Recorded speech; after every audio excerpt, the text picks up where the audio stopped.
કચ્છવાગડની કામળકાળી ભૂમિકામાં કે જેમાં સંત સુરા અને સદીઓના સમયના પાળિયા છે કે જેને હૈયે પ્રીત અને ભક્તિના ગુજ એવા કચ્છી માળુઓના આગમન અને આક્રમણનો ઇતિહાસ પોતાના હૈયામાં ધરબીને બેઠેલી કચ્છની ધરા, જેમાંનું એક દિવ્ય મંદિર છે રજવાણી.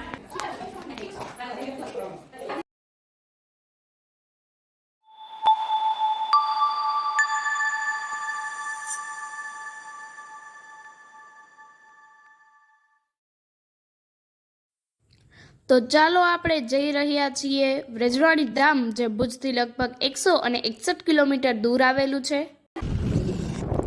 રજવાડી ભારત દેશના પશ્ચિમ ભાગમાં આવેલા ગુજરાત રાજ્યના કચ્છ જિલ્લામાં આવેલા રાપર તાલુકામાં આવેલું ઐતિહાસિક ગામ છે. રજવાડી ગામના લોકોનો મુખ્ય વ્યવસાય ખેતી, ખેતમજૂરી તેમજ પશુપાલન છે.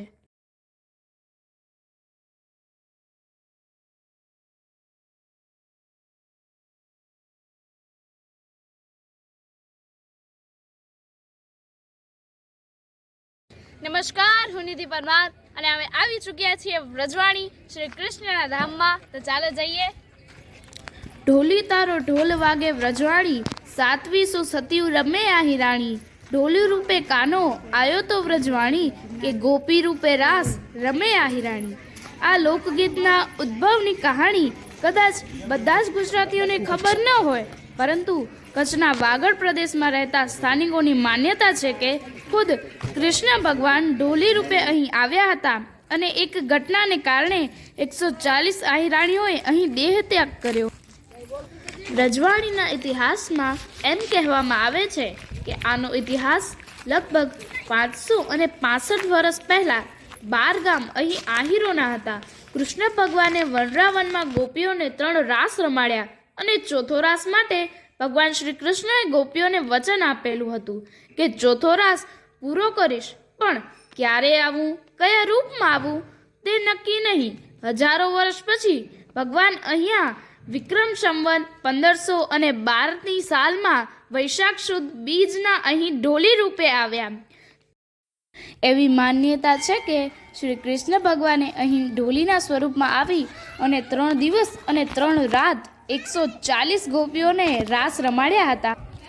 કૃષ્ણ ભગવાન ત્યાંથી અદૃશ્ય થયા હતા અને સાથે સાથે 140 ગોપીઓએ પોતાનો દેહ ત્યાગ કર્યો હતો.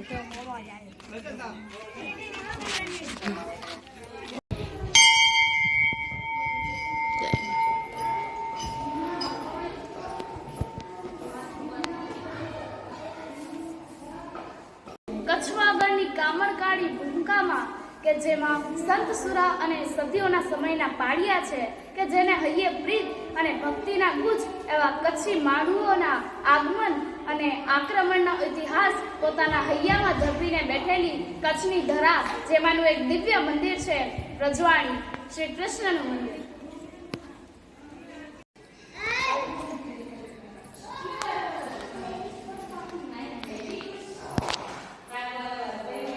અહીં પર શ્રી કૃષ્ણ ભગવાનની ચારેય તરફ 140 ગોપીઓની પ્રતિમાઓ સહિત તેમના નામ લખવામાં આવેલ છે.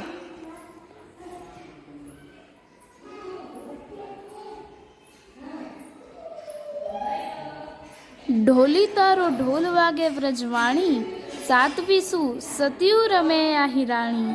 ઢોલી રૂપે કાનો આયો તો વ્રજવાણી, કે ગોપી રૂપે રાસ રમે આહી રાણી.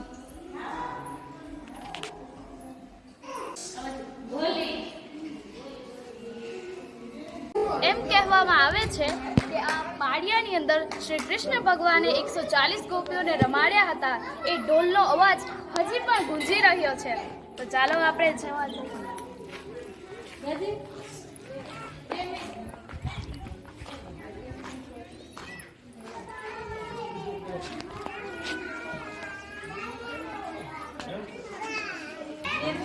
હજી પણ આ પાળિયાની અંદર એ ઢોલનો અવાજ ગુંજી રહ્યો છે. તો એક વખત તમે જરૂરથી વ્રજવાણી આવજો.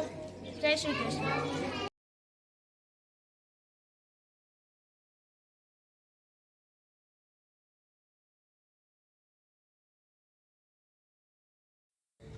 અહીં પર 140 ગોપીઓના પાળિયા આવેલા છે. તમે પણ આવી દિવ્ય ધરા વ્રજવાણીની મુલાકાત એક વખત જરૂરથી લેજો. જય શ્રી કૃષ્ણ. ધન્યવાદ. જો તમને મારો વિડીયો ગમ્યો હોય તો મારા ચેનલને લાઈક, શેર અને સબસ્ક્રાઈબ કરો. Thank you.